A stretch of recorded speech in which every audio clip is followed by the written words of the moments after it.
Gata, imediat problema acum merge puțin mai bine.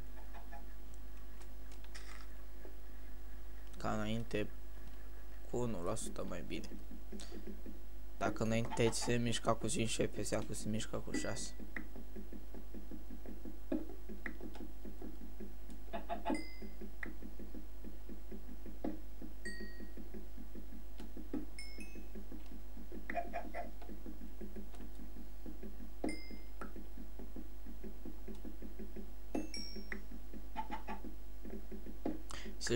Ca în caz că întrebați că cum pot eu să mă mișc în Minecraft-ul ăsta așa de bine după ce merge cu lagul ăsta tâmpit de mare, mă mișc instinctiv ca o panteră. Ia ce acolo? Sandstone? O, e nisip.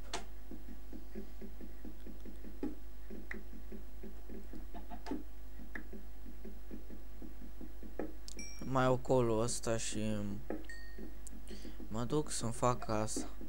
Mă duc în gropița aia.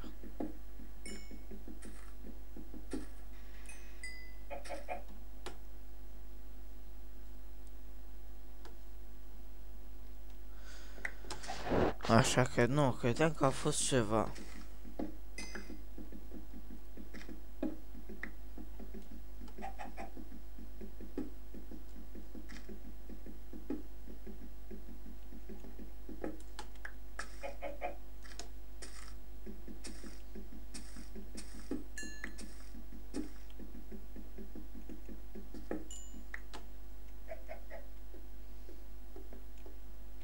O să mă duc în groapa aia acolo. Hai mă că vine luna. Fuga. Spider, cacamaș. Jau, rumobi. Aoleu, cum mă bate eu cu spiderul cu lagul ăsta. Na, de aici și de aici. Na, și de aici. Cacamaș pe tine. Dă-i! Așa. Uite și un zombie. Fuga înăuntru. Fuga înăuntru! Oh, hai mai repede. Mă mănâncă mobii de viu.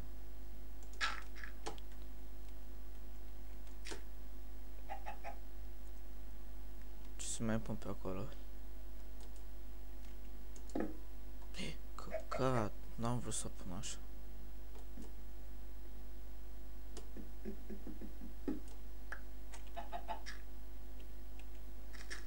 Ei, așa știu și eu cum se face zi.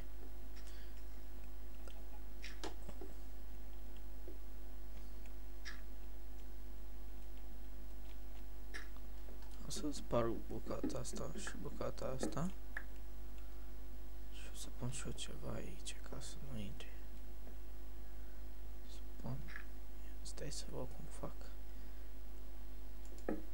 Așa, așa cum mă pun, așa.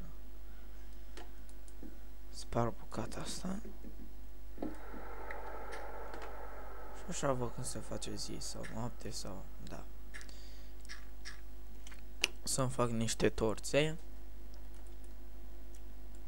Îmi fac 4 mai întâi, că nu trebuie așa multe pentru început.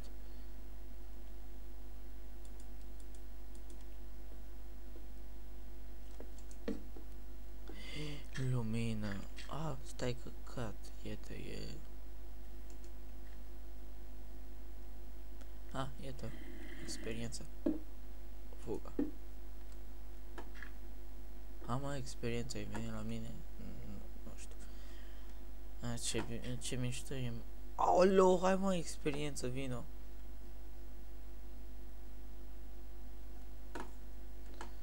Da, e un bug. Așa cum vă spuneam.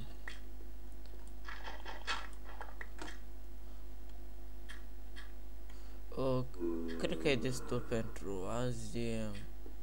La revedere.